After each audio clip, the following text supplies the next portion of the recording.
باتیں ساری پہلے ہو چکی ہیں، میں دہرا رہا ہوں کہ یہ بہت اہم مضمون ہے اور اس میں تباہی آئی ہوئی ہے، اور شریعت نے جتنے رشتے بتائے ہیں ان تمام رشتوں میں سب سے بڑا رشتہ خامند اور بیوی ہے۔ والدین کا بھی اتنا اہمیت قرآن نے نہیں بیان کی، بہن بھائیوں کی اتنی اہمیت بیان نہیں کی کہ والدین کے لیے چند آیات، بہن بھائیوں کے لیے چند آیات، باقی رشتوں کے لیے چند آیات، اور خامند بیوی کے لیے سینکڑوں آیات ہیں، سینکڑوں۔ قرآن بھرا پڑا ہے کہ یہ رشتہ بچ جائے، چونکہ باقی رشتے ٹوٹتے نہیں، یہ ٹوٹ جاتا ہے۔ میرا باپ سے رشتہ، میری اطاعت اور فرمان برداری ہو یا نافرمانی ہو، میں اپنے باپ کا بیٹا ہوں۔ میں اپنی ماں کو تنگ کرتا ہوں یا خوش رکھتا ہوں، میں اپنی ماں کا بیٹا ہوں، یہ رشتہ نہیں ٹوٹتا۔ میری بھائی سے لڑائی ہے یا صلح ہے، یہ رشتہ نہیں ٹوٹتا، لیکن خامند بیوی کا رشتہ ٹوٹ جاتا ہے، ایک بول پہ ٹوٹ جاتا ہے۔ تو ایک بات رہ گئی تھی کہ لباس آدمی اپنی پسند کا خریدتا ہے۔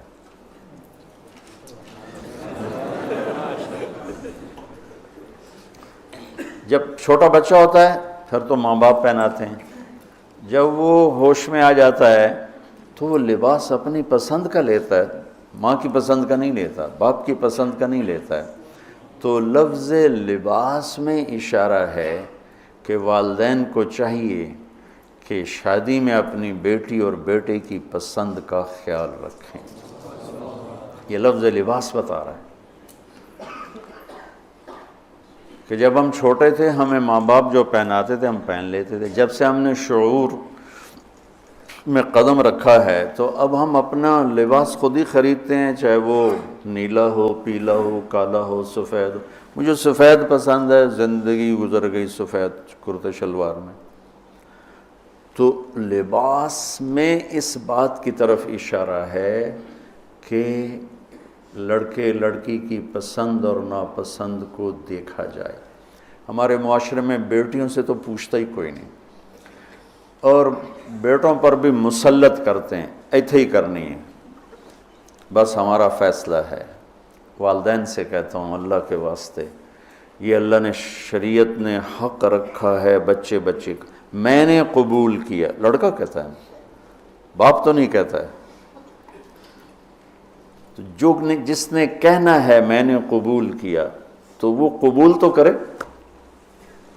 ایک صحابی نے آ کے عرض کی یا رسول اللہ میں نے وہ نکاح کا پیغام دیا ہے، تو آپ نے فرمایا تو نے وہ لڑکی کو دیکھا ہے؟ کہا جی نہیں۔ آپ نے کہا دیکھ لو کہ تم نے زندگی گزارنی ہے، دیکھ لو۔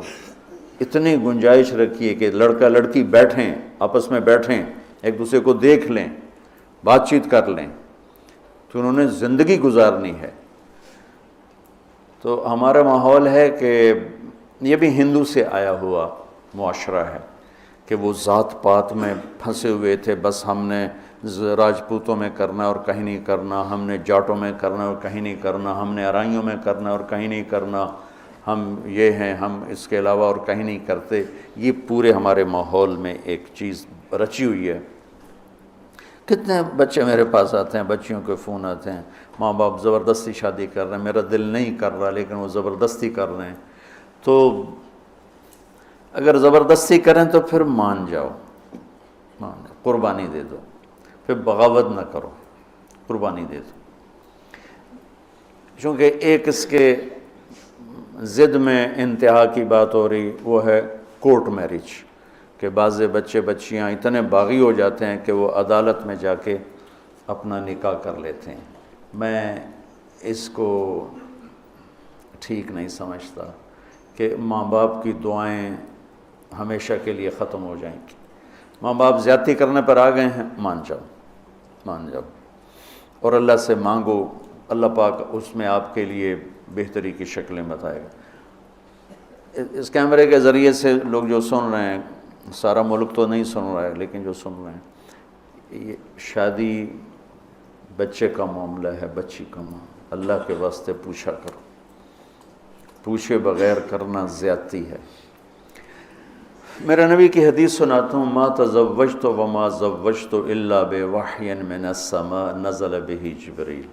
میں نے شادی کی یا بیٹی کی شادی کی، پہلے آسمان سے وحی آئی، جبریل آئے، پیغام لائے، حکم لائے، پھر میں نے یہ کام کیا۔ ٹھیک۔ حضرت علی رضی اللہ تعالیٰ عنہ پیغام لے کر آئے ہیں۔ پہلے ابوبکر صدیق نے رشتہ مانگا، آپ خاموش یعنی انکار۔ عمر رضی اللہ تعالیٰ عنہ نے بات کی، خاموش یعنی انکار۔ عبد الرحمن بن عوف نے حضرت علی سے کہا تم جاؤ۔ وہ فرمانے لگے میں تو بہت غریب ہوں، میرا تو گھر بھی اپنا نہیں، مجھے دے دیں گے؟ کہاں دے دیں گے، تم جاؤ۔ تو حضرت علی تشریف لائے، را کے بیٹھے تو شرم کی وجہ سے بولا ہی نہ گیا۔ تو آپ نے فرمایا علی کیسے آئے؟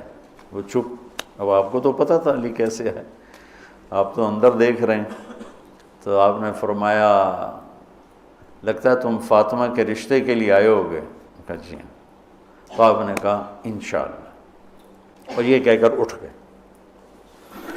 تو حضرت علی باہر تشریف لے گئے، صحابہ کھڑے ہوئے تھے انتظار میں۔ کیا ہوا؟ تو فرمایا انکار ہو گیا۔ کہنے لگے کیسے؟ کہا کچھ بولے ہی نہیں۔ تو عبد الرحمن بن عوف کہنے لگے کچھ تو بولے ہوں گے؟ کہا بس انشاءاللہ کہا تھا۔ کہا تو پھر بس مبارک ہو گیا کام۔ تو حضرت علی نے پوچھا وہ کیسے؟ کہا اس لیے کہ نبی کا انشاءاللہ ہاں ہوتا ہے، لہذا تیرا کام ہو گیا۔ اچھا اب بچوں، میرے بچوں سنو، جبریل آ چکے ہیں کہ اللہ فرما رہے ہیں کہ یہ رشتہ یوں ہونا ہے، وہیں ہاں کر دیتے۔ اللہ کے امر کے بعد تو کوئی گنجائش ہی نہیں، وہیں ہاں کر دیتے۔ یہ ہاں کیوں نہیں کی؟ گھر گئے، بیٹی فاطمہ علی کا رشتہ آیا ہے، ہاں کر دوں۔ سبحان اللہ، سبحان اللہ، کمال ہو گیا۔ فاطمہ کا رشتہ آیا ہے، علی کا رشتہ آیا ہے، ہاں کر دوں۔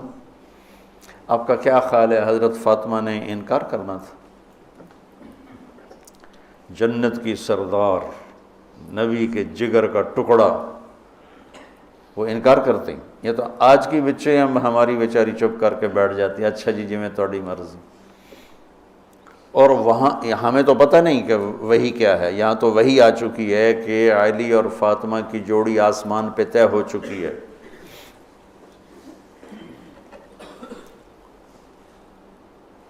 حضرت فاطمہ رضی اللہ تعالیٰ عنہ کے اقرار کے بعد آپ باہر تشریف لائے۔ وہیں اقرار کیوں نہیں کیا؟ ہمیں سبق دینا تھا کہ آسمان سے وحی بھی آئی ہو تو بھی بیٹی سے پوچھو۔ سبحان اللہ، سبحان اللہ، سبحان اللہ۔ آپ نے کہا علی بلاؤ لوگوں کو، تو وہ اس وقت مسجد بھر گئی ساری۔ تو آپ نے سامنے بٹھایا اور خود ممبر پہ کھڑے ہوئے اور فرمایا کہ لوگوں میرے پاس جبریل یہ پیغام لے کر آئے ہیں کہ میں اپنی بیٹی فاطمہ کا نکاح علی کے ساتھ کر دوں۔ پھر آپ نے خطبہ پڑھ کے فرمایا کہ علی میں نے 400 درہم کے عوض فاطمہ بنت محمد کو تیرے نکاح میں دیا، تو نے قبول کیا؟ تو انہوں نے کہا قبل، تو میں نے قبول کیا اور سجدے میں چلے گئے اور زور سے دعا مانگی، رب اوزعنی ان اشکر نعمتک التی انعمت علی وعلی والدی وان اعمل صالحا ترضاہ واصلح لی فی ذریتی انی تبت الیک وانی من المسلمین۔ یہ دعا مانگی اور اللہ کے نبی نے کہا آمین۔ آپ نے زور سے اوپر سے کہا آمین۔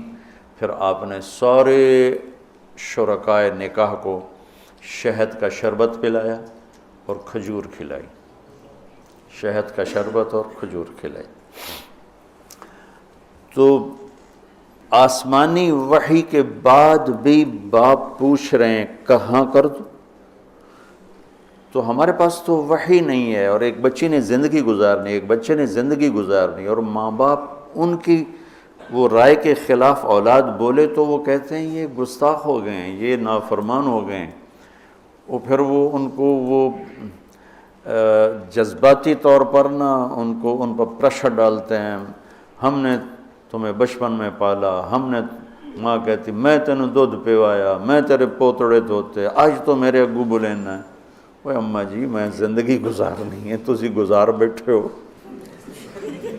میں گزارنی ہے۔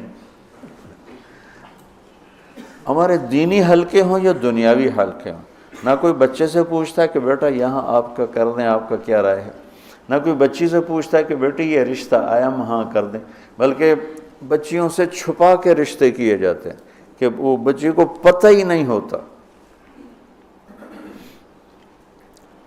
ہمارے پرانے تعلق والے ذمہ دار گھرانے کی بچی کہا جی مولانا صاحب چلو ماں باپ جہاں کر دیں ٹھیک ہے، ہمارا سر جھکا ہوا ہے، اتنا تو دیکھ لیتے انسان کا بچہ ہوتا ہے، ایک شرابی کے ساتھ میری شادی کر دی، عمر گزر گئی میری روتے روتے، فیملی میں ہی کرنا تھا تو کوئی اور شریف بچہ دیکھ لیتے، مجھے صرف فون پہ کہا گیا کہ باسی تیری منگنی کر دیتی ہے تو فلانی تاریخ نو تیری شادی، اور وہ شرابی تھا میرا، آج تک وہ شراب پیتا۔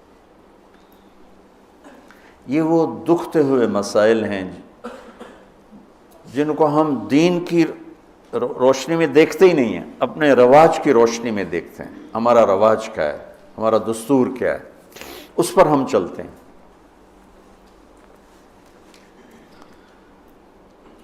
تو میرے نبی نے ہم عمر سے شادی کی، سودا،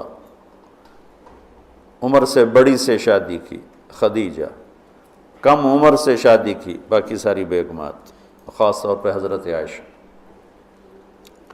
مطلقہ سے شادی کی زینب، بیوہ سے شادی کی خدیجہ حفصہ، کنواری سے شادی کی عائشہ رضی اللہ تعالیٰ عنہ، مالدار سے شادی کی خدیجہ، غریب سے شادی کی جویریہ باندی ہو کر آئی ہیں، ہمسر سے برابری میں شادی کی ام سلمہ ام حبیبہ، اپنے خاندان میں شادی کی عائشہ ام حبیبہ ام سلمہ، یہ حفصہ، یہ قریش ہیں، خاندان سے باہر قوم میں شادی کی جویریہ میمونہ، قوم سے بھی باہر یہود میں شادی کی صفیہ رضی اللہ تعالیٰ عنہ۔ یہ کتنی نسبتیں ایک عورت کی بن سکتی ہیں، ان سب میں میرے نبی نے شادی کی، اور آپ حیران ہوں گے اپنی 3 بیٹیاں بنو امیہ کو دیں جن کے ساتھ جانی دشمنی، ابو العاص کو حضرت زینب، ابو العاص بن ربیع بن امیہ بن حرب، اور عثمان بن عفان بنو امیہ، تو پہلے حضرت رقیہ کا کیا، پھر ام کلثوم کا کیا، اور علی اپنے گھر کے تھے، خاندان کے تھے، تو ایک فاطمہ کا رشتہ ان کے ساتھ کیا، اور حضرت عثمان کے نکاح میں جب حضرت ام کلثوم کا بھی انتقال ہوا تو آپ نے فرمایا میری 100 بیٹیاں ہوتی ہیں اور اس طرح مرتی، 100 کی 100 عثمان کے نکاح میں دیتی۔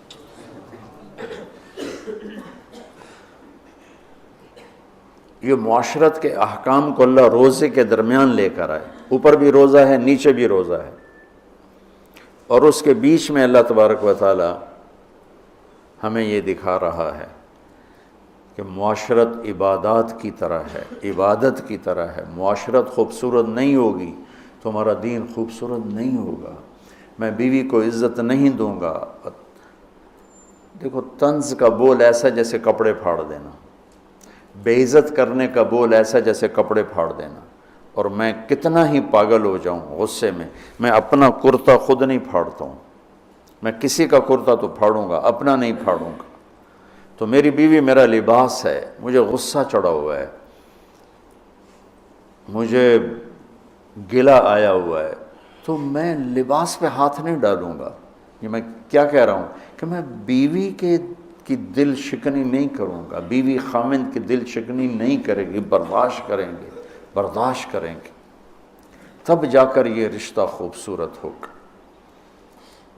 دنیا میں کسی بھی رشتے کو باقی رکھنے کے لیے برداشت کے سوا کوئی قانون نہیں، اور اس رشتے کے لیے برداشت سب سے زیادہ ہے کہ برابری کا رشتہ ہے، کبھی خامند گرم کبھی بیوی گرم، تو دونوں ہی گرم تو پھر آگ بھڑکے گی اور بڑھتی چلی جائے گی۔ ایک بچہ مجھے آ کے ملا ملتان سے، ٹاپ کیا اس نے پورے پنجاب میں FSC میں، تو کہا جی میں 2 دفعہ خودکشی کی کوشش کر چکا ہوں۔ میں نے کہا تم اتنے پڑھنے لکھنے والے بچے، تم کیوں خودکشی؟ کہا جی میرے ماں باپ دونوں آپس میں اتنا لڑتے ہیں کہ ان کی لڑائی سے بددل ہو کر میں نے 2 دفعہ خودکشی کی کوشش کی۔ تو میرے نبی نے 11 گھر آباد کر کے ہمیں زندگی سکھائی ہے کہ اس خوبصورت رشتے کو کیسے نبھانا ہے۔